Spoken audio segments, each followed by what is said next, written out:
अस्सलाम वालेकुम नाज़रीन, मैं हूं ज़मीर हैदर और आप देख रहे हैं मेरा ऑफिशियल यूट्यूब चैनल। नाज़रीन, आज 8 साल के बाद वो फैसला सामने आ ही गया जिसका बहुत शिद्दत से इंतजार था, और उन सब कुव्वतों को जो कि इमरान के इस वक्त मुखालिफ हैं। और 8 साल से ये मामला चल रहे थे, जिसके बाद ये कहा जा रहा था कि बस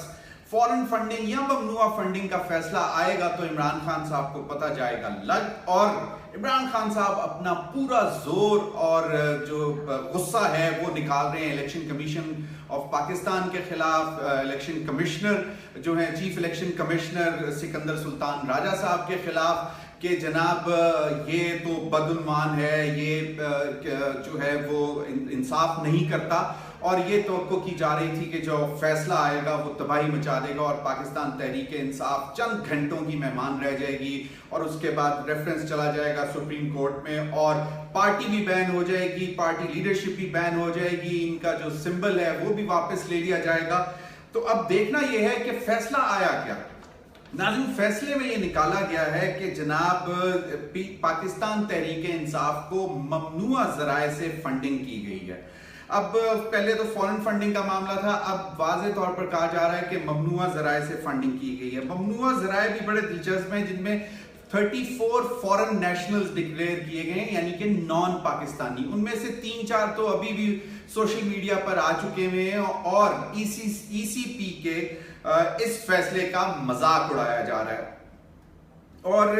351 फॉरेन बेस्ड कंपनीज हैं जिन्होंने फंडिंग की है पाकिस्तान तहरीक इंसाफ की।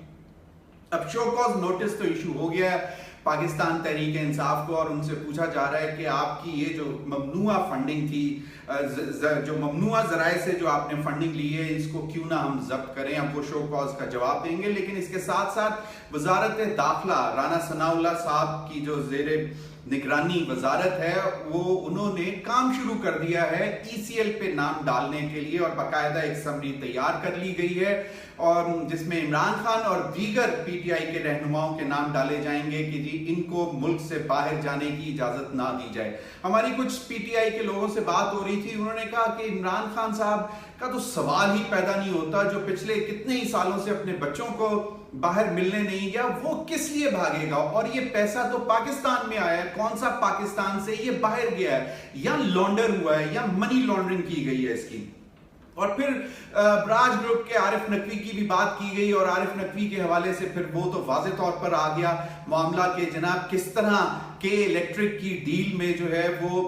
20 मिलियन डॉलर्स या पाउंड्स जो हैं वो शरीफ खानदान को दिए गए, और उन्होंने कहा कि हमारी पार्टी फंड में डाल दिए जाएं। तो वो भी चीजें तो साइड पे चल रही हैं, और ये अब आने वाले दिनों में पता लगेगा कि किस तरह ये देखते हैं। और शो कॉज का जब जवाब दिया जाएगा तो उसमें एक एक चीज का बाकायदा तौर पर ये जितने भी एलिगेशंस लगाए गए हैं उसका शिकवार जवाब दिया जाएगा, और इस पर पाकिस्तान तहरीक इंसाफ के जो लीगल माइंड्स हैं वो ऑलरेडी बैठ चुके हैं और इसकी तैयारी कर रहे हैं। तो ECL पे नाम डालने के हवाले से मैं आपको बता रहा था, तो PTI के जो लीडर्स हैं उन्होंने कहा कि ये तो बिला वजह की फ्यूटाइल एक्सरसाइजिंग फ्यूटाइल कर रहे हैं, क्योंकि ना कोई PTI का लीडर मुल्क से भागने के मूड में है, ना ही इमरान खान। उनका तो सवाल ही पैदा नहीं होता कि वो किसी भी तरह पाकिस्तान से बाहर जाने का सोचें, और इतने कंफर्टेबल। अब शक व शुबात इसलिए थे कि जी जोर डाला जा रहा था PTI की तरफ से कि जी फैसला भी ना सुनाया जाए, फैसला महफूज रखा जाए, और इस वजह से इसमें शक व शुबात ज्यादा निकल रहे थे कि जनाब ये तो कोई बहुत ही कोई बीच में से खौफनाक चीज निकलनी है, और पता लगेगा कि जनाब कोई मनी लॉन्ड्रिंग हो रही थी, या टेररिस्ट फंडिंग हो रही थी, या पता नहीं क्या क्या हो रहा था PTI में, जो पैसे आते रहे हैं, जो PTI की पार्टी के लिए फंडिंग होती रही है। तो वो तो भाईजान कुछ भी नहीं निकला, और वो सारा पैसा पाकिस्तान में आया है। और ये अब जो 351 फॉरेन बेस्ड कंपनी से एक जनरली एक प्रैक्टिस होती है बाहर के, एक आप कंपनी इस्टेब्लिश करते हो जिसमें सारे अपने चैरिटीज पूल इन करते हैं, और उसके बाद वो उसको वहां से मिल जाता है, चाहे जाए कि हजारों अकाउंट्स निकलते रहे, एक एक अकाउंट से पैसे आए तो वो एक अकाउंट में डाल के भेज देते हैं। अब ये यकीनन कंटेस्ट करेगी पाकिस्तान तहरीक इंसाफ के, इसमें भी कोई ऐसी बड़ी बात नहीं है, और it's legal in US and other foreign countries के, क्योंकि उनको उस कंपनी में पैसे डालने के बाद चैरिटी में या डोनेशंस के बाद उनको उसके ऊपर टैक्स हॉलीडेज मिलती हैं, टैक्स एग्जेम्पशंस मिलती हैं। تو یہ ایک ہے. اچھا, اب صبح سے ہم دیکھ رہے ہیں جب سے یہ فیصلہ آیا کوئی درجنوں کے قریب حکومتی رہنماؤں کی پریس کانفرنسز اور بیانات آ چکے ہیں. کراچی سے سعید غنی صاحب, شرجیل میمن, اسلام آباد میں تمام وزراء, خواجہ آصف صاحب بھی اور دیگر وزراء بھی آ کے انہوں نے بڑی جناب لمبی چوڑی پریس کانفرنسز کر دی اور انہوں نے کہا کہ آج سے عمران خان صاحب کو سوائے چور کے اور کچھ نہیں پکارا جائے گا. تو ابھی تو چوری ثابت ہونا رہتی ہے اور معاملات اب وزارت داخلہ تیار کرے گی, پھر یہ سپریم کورٹ میں بھیجیں گے کہ جی ان کے خلاف ریفرنس دائر کیا جائے, اس پارٹی کو بین کیا جائے. تو وہ تو ایک پروسیجر ہے, پھر دیکھنا یہ ہوگا کہ سپریم کورٹ اس پر کیا لاہ عمل جو ہے وہ اڈاپٹ کرتی ہے. اب شو کاز نوٹس کے حوالے سے جیسے میں نے آپ کو بتایا کہ اب شکوار جو ہے اس کا جواب تیار کیا جا رہا ہے, لیکن جو سمجھا جا رہا تھا کہ جناب پتہ نہیں کیا ہو جائے گا اور جب یہ فیصلہ آئے گا تو 1 منٹ میں جو ہے پاکستان تحریک انصاف فارغ ہو جائے گی, لیکن جو عام جو کالمسٹ, تجزیہ کار اور جو دیگر لوگ ہیں ان کا یہ خیال ہے کہ اس فیصلے سے کم از کم پاکستان تحریک انصاف کا وہ موقف کہ اس میں کوئی بھی غیر قانونی کام نہیں ہے وہ واضح ہو گیا ہے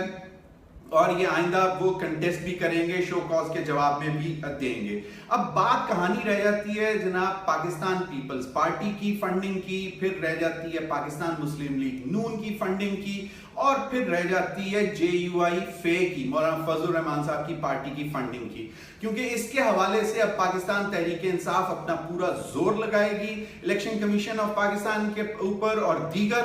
جو فورا ہیں جس میں اسلام آباد ہائی کورٹ ہے, سپریم کورٹ ہے, اور وہاں جائے گی کہ جی بالکل ٹھیک ہے پاکستان تحریک انصاف کے حوالے سے تو فیصلہ آ گیا, لیکن ذرا ان 3 بڑی پارٹیز یا جو دیگر جماعتیں ہیں جو اس وقت حکومت میں 11 جماعتیں بیٹھی ہوئی ہیں, ان کا بھی تو ذرا معاملات اکاؤنٹس کھول لیں, دیکھ لیں کہ کس طرح پاکستان پیپلز پارٹی کو باقاعدہ طور پر پاکستان کی ایمبیسی کے ذریعے $75,000 کی قسطیں ملی اور تقریباً ٹوٹل 3,75,000 جو کہ بیسکلی US کی ایک جو تھی کمپنی اس نے دیے تھے اور جو باقاعدہ پاکستان پیپلز پارٹی کو ٹرانسفر ہوئے, اور اس وقت ان کی اپنی حکومت تھی. جی ہاں, 2008 سے 2013 کے دوران یہ پیسے ملے, اس کا ڈیٹیلز بھی مانگنی چاہیے. اور پھر ایک جو ڈاکومنٹ ہم نے دیکھا الیکشن کمیشن آف پاکستان میں جو JUI فے کی فنڈنگ تھی, انہوں نے کہا جی کہ 5 لاکھ کچھ ہمارے پاس فنڈنگ آئی, اس میں سے 4 لاکھ کچھ ہزار جو ہیں وہ خرچ ہو گئے ہیں, تو باقی ہمارے پاس یہ تھوڑے سے پیسے بچے ہوئے ہیں. تو اب دیکھنا یہ ہے کہ اتنے بڑے بڑے مدرسے, اتنے بڑے بڑے جلسے وہ کہاں سے کر رہے تھے, کس طرح چلا رہے تھے, اتنے بڑے گھر میں وہ اسلام آباد میں رہتے ہیں مولانا فضل الرحمان صاحب, وہ کہاں سے لے رہے ہیں, ان کے اپنے کاروبار کیا ہیں, یا جو کہ جتنے بھی جو اس دوران اس حکومت کے دوران جو سب سے پہلا لانگ مارچ کیا مولانا فضل الرحمان صاحب نے اور اسلام آباد آ کے ڈیرے ڈالے, اس کا تو 1 گھنٹے کا خرچہ لاکھوں روپے میں تھا, کم از کم 5-6 لاکھ 10 لاکھ روپے کا خرچہ تھا. تو اتنا تو سپیکر کا خرچہ نہیں آتا جو کہ ایک جلسے میں لگایا جاتا ہے, لائٹس کا خرچہ نہیں پورا ہوتا. تو یہ بھی سوالات تو اب ہیں جو کہ اب پاکستان تحریک انصاف تیار کر رہی ہے, اور باقاعدہ یہ ساری چیزیں الیکشن کمیشن آف پاکستان میں ایز اے ریکارڈ جو ہے وہ جمع ہوا ہے. تو یہ ابھی تک کی یہ کہانی تھی. اب دیکھتے ہیں کہ شو کاز کا کیسے جواب دیا جاتا ہے, کیونکہ آنے والے دنوں میں پاکستان تحریک انصاف کا خیال ہے کہ ہمیں اس